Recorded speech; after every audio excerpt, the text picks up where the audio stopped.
ଦଶମ ଶ୍ରେଣୀ ବୀଜଗଣିତର ପ୍ରଥମ ଅଧ୍ୟାୟ ସରଳ ସହ ସମୀକରଣର ଅନୁଶୀଳନୀ 1A ର ଆମେ 7 number question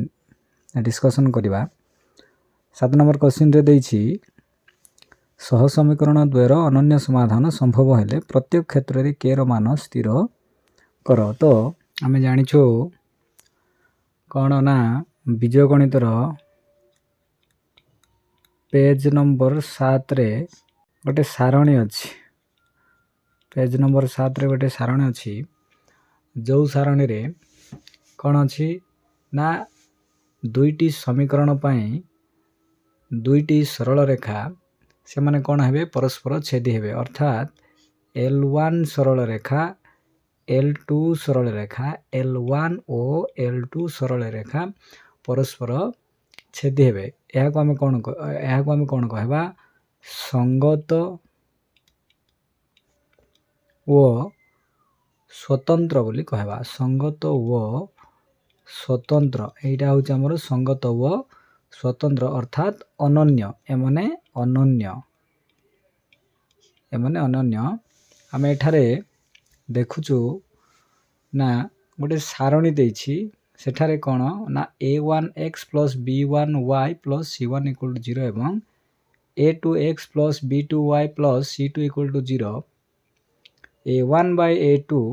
b1 by b2 c1 by c2 अनुपात गुड़िक मध्य जदि आमे तुलना करिबा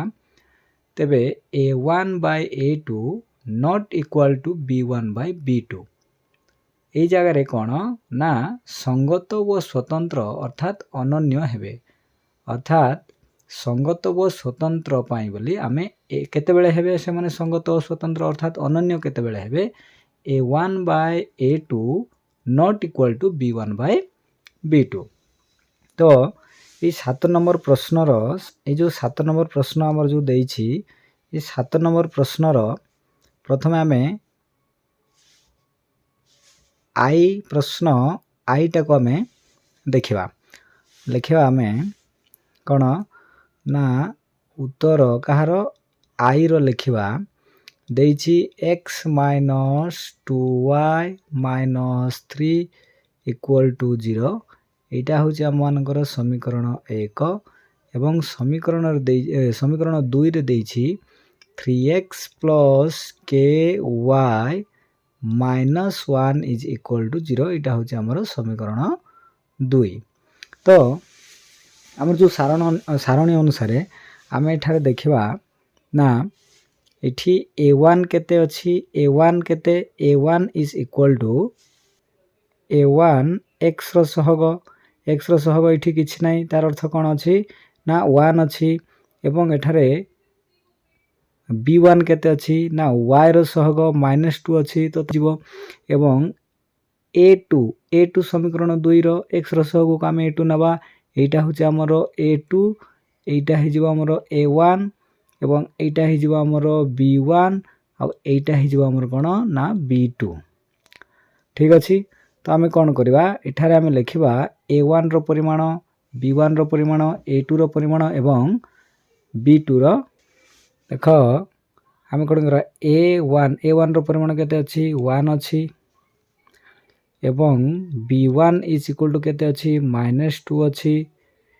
a2 इज इक्वल टू 3 एवं b2 is equal to k अछि। हमर संगत व स्वतंत्र पाई बा समीकरणटी अनन्य हेले हमर कोन अछि जानिछु a1 by a2 not equal to b1 by b2 एटा हमें जानी छे। a1 by a2 not equal to b1 by b2 एटा होछि हमर अनन्य रो सूत्र मने रख। तो आमे कोन करबा वर्तमान लिखिबा a1 by a2 not equal to b1 by b2 that's implies a1 जगह केते अछि 1 बाय a2 जगह केते अछि 3 नॉट इक्वल टू b1 जगह केते अछि -2 बाय के आको आमे कौन करवा ना वज्र गुणन करवा आको आमे कौन करवा वज्र गुणन करवा 1 को आमे के रे गुणले 1 को के रे गुणले के नॉट इक्वल टू 3 को आमे -2 रे गुणले -6 3 को आमे -2 रे गुणले केते हबो हमरो ना -6 अतएव हमर उत्तर कोन हमर उत्तर होची के नॉट इक्वल टू अर्थात हमर उत्तर के नॉट इक्वल टू -6 के नॉट इक्वल टू -6 हेले कौन हबो ना सह समीकरण द्वय कौन हबो सह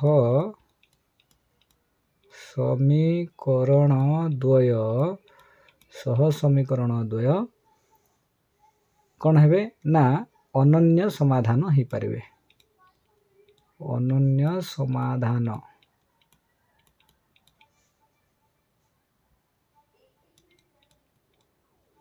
संभव हेबो ठीक अच्छी तो आमे जानी छे कौन जानी छे ना जदि आम मान को देइथिबो प्रश्न देइछि 7 नंबर प्रश्न सह समीकरण दे अनन्य समाधान संभव पाई बोले करी हमर शर्त कौन अछि ना हमर शर्त अछि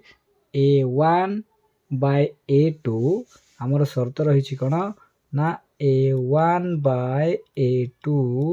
not equal to b1 by b2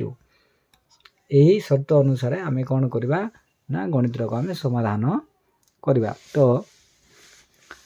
7 number प्रथम प्रश्न जहाँ आई रे देछि x - 2y - 3 = 0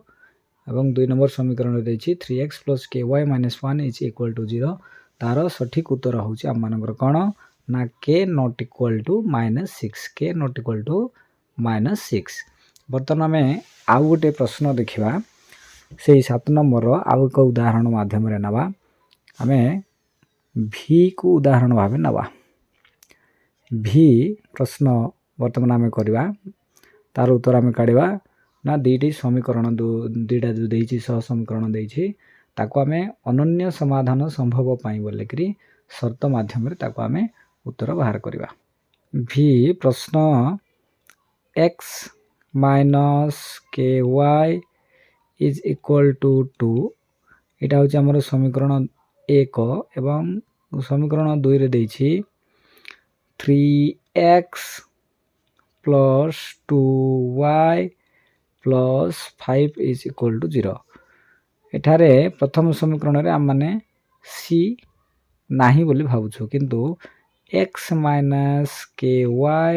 ए जो राइट साइड रे जो 2 अछि ताको हम लेफ्ट साइड नेले -2 is equal to 0 एवं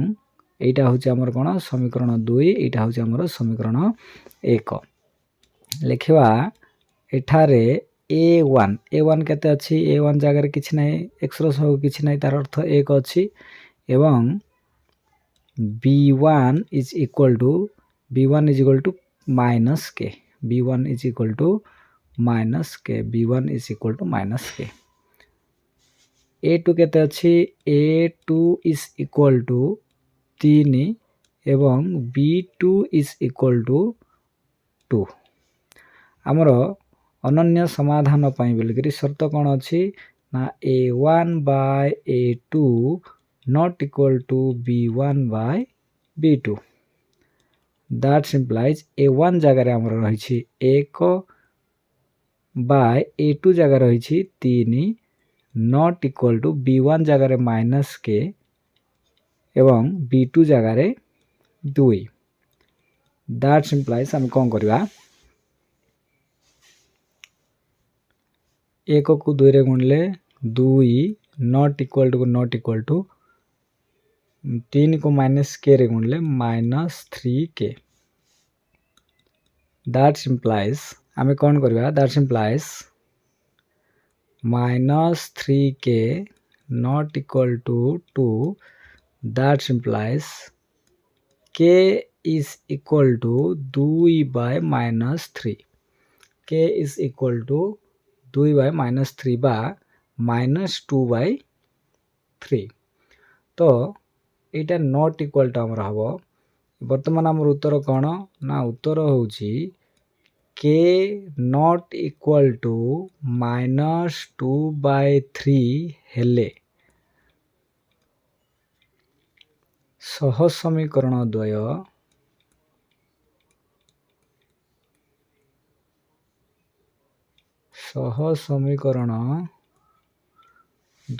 अनन्य हो पारिबो।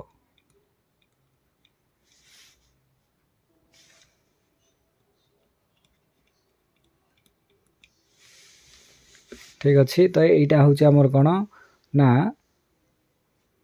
प्रथम पाठ जहाँकि आमर बीजय गणितर प्रथम पाठर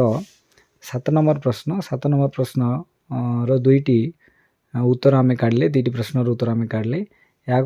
बेले बेले कौन कर ना प्रश्न एनुअल एग्जाम रे पढ़ी था यहाँ तो प्राय सब सर्ट क्वेश्चन आसता है ऑब्जेक्टिव टाइप प्रश्न मानक दे था तापाई आम ऑब्जेक्टिव टाइप प्रश्न जी गुड़क आम आलोचना करवा से समय यार ट्रिक माध्यम आम केपरि माने कम समय भितर या आम केमी उत्तर काढ़ी पारिबा सीटा आम आलोचना करवा किंतु लॉन्ग क्वेश्चन पाई जदि दब यही प्रकार प्रश्न तेबे ये वीडियोटा को देखिक प्रैक्टिस करी परीक्षा जदि आसी थाए ये प्रकार प्रश्न आसीबो तेबे निश्चित भाव में ताको अभ्यास कर लिखिबो बोली आशा करछि। धन्यवाद।